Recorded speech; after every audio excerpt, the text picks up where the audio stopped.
Hi, just a plain motorcycle rider here. So you want to take your bike to Africa. How do I do it? Who do I see? How much is it going to cost? What do I need to do? These were some of the questions I've been asked so far. So I thought instead of answering people individually, I would just give you a quick video on how I went about it, the process that I used. Did a bunch of research, but there was no particular website that could give you a definitive A, B, C, these are the hoops you need to jump through. So after piecing together little bits of, little snippets of information and trying to decipher them, and then calling my friend Ty, or messaging my friend Ty and his wife Sarah, who've done this trip before, I managed to work it out. So first off, what you're going to need is your passport. Okay, self-explanatory. Make sure you got it, not make sure, I'd recommend having at least 2 years on it. A lot of countries won't let you travel if you've got less than 6 months. But having said that, if you're going to take your bike overseas, you're obviously going to be there for a while. The last thing you want to do is, if you're travelling around Africa or any other country, is my passport going to expire? And where is the nearest embassy where I'm going to have to try and find a new one? So if you've got less than 2 years, just bite the bullet and get a new one. It'll just save you a whole bunch of heartache. Next thing you'll need is your international driver's permit. These are available from RACQ, NRMA, RACV. Pretty much what you do, you walk in, pay $50, give them a passport photo, and they will then stamp it, and you'll walk out with an international driving permit. Downside of these is they're only good for 12 months. I asked the lady, is there a way of extending these while you're overseas? She said, no, you must apply for these in person. So if this expires, you can travel on your Australian driver's licence, but excuse me, a lot of countries don't like you doing that. In fact, a lot of countries you can't do that. So that's the downside of that. If anybody knows how you can extend one of these while you're still overseas, please let me know, because I would love to be able to do it. Okay, next thing you're going to need is a carnet. This is available from the Australian Automobile Association website. Just go on there, fill it out. What it is, it's a passport for your motorcycle. So when you go into a border crossing, you take your passport and you take this with you. What they do is they will then, same as your passport, bang, stamp you in and stamp you out. What it's got your rego, your VIN number, your engine number, all that sort of stuff. So yeah, it's a passport for your motorcycle. So as I said, you go onto the Australian Automobiles website, fill this out, and pay $1,650, and they will give you one of these. Okay. Thing with these, they're valid for 12 months. However, you can get another one of these while you're overseas if you have a mailing address. Bear in mind though, if you're 1 day over and you want an extension, you can't get an extension. You've got to buy a complete new one. So you have to pay another $1,650. If you come back into Australia and these things are still current, or it's still current, you'll get a $500 rebate. One thing about the applying for this, the people that I talked to at Australian Automobile Association were just fantastic. They must have been sick of me calling because, hey, is this right? Is this right? Have I done this correctly? They were extremely patient and they walked me through it, and I cannot speak highly enough of them. Pretty much they're valid for 24 countries. When you fill it out, they need to have a rough itinerary and a rough date. I said, hey, I don't know where I'm going to be or what time. It said, that's fine, just give us the countries and rough dates. All we need to do is, when we're compiling this, we need to know a list of countries that you intend going to, so that we can see if this is valid for those particular countries. Some countries actually require these, some countries don't. So yeah, as I said, absolutely brilliant. They were so helpful. Okay, so I then used a company called EDI in Brisbane. They were the guys who were responsible for shipping my bike to South Africa. Once again, incredibly helpful. I rang them a bunch of times. Hey, what do I need to do? Blah, blah, blah. Having dealt with moving vehicles by air in a previous life, I thought, I'm going to have to go through a bunch of paperwork. Pretty much all I needed to do was make sure the fuel tanks were empty and the the battery terminals were disconnected and taped, and that was the extent of the bike prep that I had to do.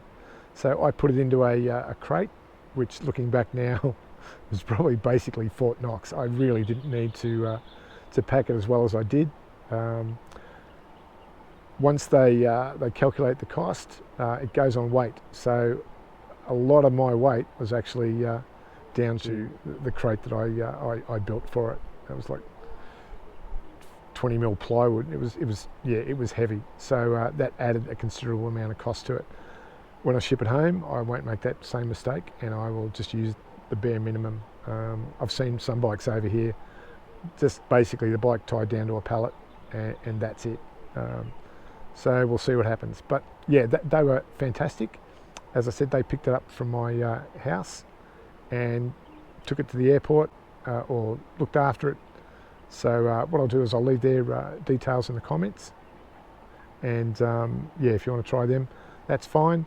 That cost me to export it by air, cost me around about $3,000, which seems like a lot, but when you consider what it was going to cost by boat, which was not that much cheaper, just the time frame and the ease at which I got it, or which they picked it up and just processed it, yeah, I was more than happy to pay that. Okay, now once you get to the other side, on the South African side, you need to have someone who can handle the paperwork on this end. Once again, in a previous life, I dealt with customs a lot over a 36-year career, and I know that when things are going great, they're great, but when things with customs go bad, they go bad real quick. So yes, you can handle all the paperwork side of it yourself. You can run around and try and get stamps and everything like this, but I used a company, CPR Freight. Once again, I'll leave their details, and it cost me $700, but basically they handled all the incoming paperwork, the customs clearances, all that sort of stuff. So basically they were the people who rang me and said, hey, your bike's good to go pick it up. So for $700, it was just excuse me, just saved me a whole bunch of time, and I would not have known the first place to go once I was in South Africa. So they handle everything. Okay, once you're in South Africa, you've got your bike assembled. The next thing you have to worry about is insurance, third party. So pretty much back home, yep, your bike rego covers your license and also covers your third party insurance. Once you take that bike out of Australia, that third party is null and void. So while the bike is registered, you can ride it over here with the registration. You need to find a third party supplier. What I did, I talked to a company called Fintech Ascari. Once again, I'll leave the details in the comments. They provided me with this. It's called a Camisa. It's a yellow card. Basically what it is think African Union, European Union. You pay your money, and this covers me for 7 African countries. Cost me $400 for 4 months, but that supplies me with third party insurance for the 7 countries. Now, the countries that I'm not going to, or the countries that are not covered, are places like Namibia, Botswana, and some other countries that I intend going to. What I did was I put a bunch of feelers out on Facebook pages, just saying, hey, what do people do when they're in Namibia for third party insurance? Where I normally get answers back really quickly. People are super helpful on those sites. It was pretty much crickets. Nobody would say anything, so I sort of thought, that's a bit strange. So after hunting around, trying to find someone in authority, I spoke to a few insurance companies. They sort of said, no, we don't do that. And then some other people come up and said, hey, it's included in the road tax fund, or there's a road accident fund that covers that. So I thought, okay, I'll use that warily. So yeah, I've travelled through Namibia using that premise. Having said that, I've been extremely careful. This place is the least inhabited on the planet, so that certainly helps. But yeah, once I've done the same thing with Botswana, I've put some feelers out, so I'm still waiting to hear back on that. Okay, next thing. Some of the things I've used all of here before I left home. Had my Garmin Zumo. What I did was I downloaded the Africa maps. Cost me $135. Absolute godsend. It's basically the same as using your GPS back home. Some of the streets names, some of the speed limits, some of the roads actually aren't incorporated on the download. You sort of work your way around that. I use that in conjunction with an app on the phone called Mapout. So basically that's free, and it's the easiest thing I've ever had to use. Basically, if you want to go somewhere, you just download the maps, double tap on it, and then tap on your destination, and it will give you the road. So it doesn't use any data. So basically this is a moving map display, and this matching up to the Garmin GPS. Yeah, at no stage have I been lost. So for 135 bucks, yeah, it's going to save you that much in therapy from pulling your hair out trying to find your way around this place, because they're not really, the roads aren't really named. They're all different numbers, and yeah, it's trying to find a code to decipher all that is certainly interesting. Next thing is I have my Garmin InReach. Okay, I signed up for the safety plan, which I think costs $20 a month after $100 and something subscription fee to start off with. Pretty much the safety plan gives you 20 texts or 10 texts a month or something. You know, you can sort of, hey folks, back home, this is what I'm doing, this is what I'm, you know, or pre-canned, excuse me, pre-canned messages back home.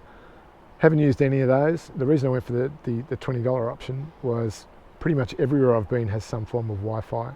So keeping in touch with people back home, yep, yeah, it's pretty simple. The Wi-Fi is not super fast, and as you can imagine, you're sort of in the middle of nowhere. Phone coverage is pretty much null and void as well. The thing I'm going to have to investigate with this InReach is there was a guy who put up on the South African Adventure Riders, and I see it's since gone to the Australian Adventure Riders Facebook page, that he was in an accident, hit the SOS button, and nothing happened. So him and his friend had to get him out, broken ribs, major injuries.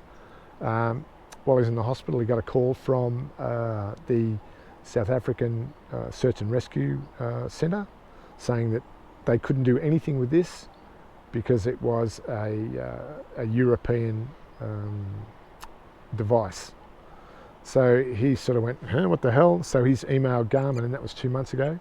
Still has not heard back from them. I sent Garmin off a message saying, hey, am I covered? I'm an Australian. I bought this in Australia. I'm in South Africa, or I'm in Africa.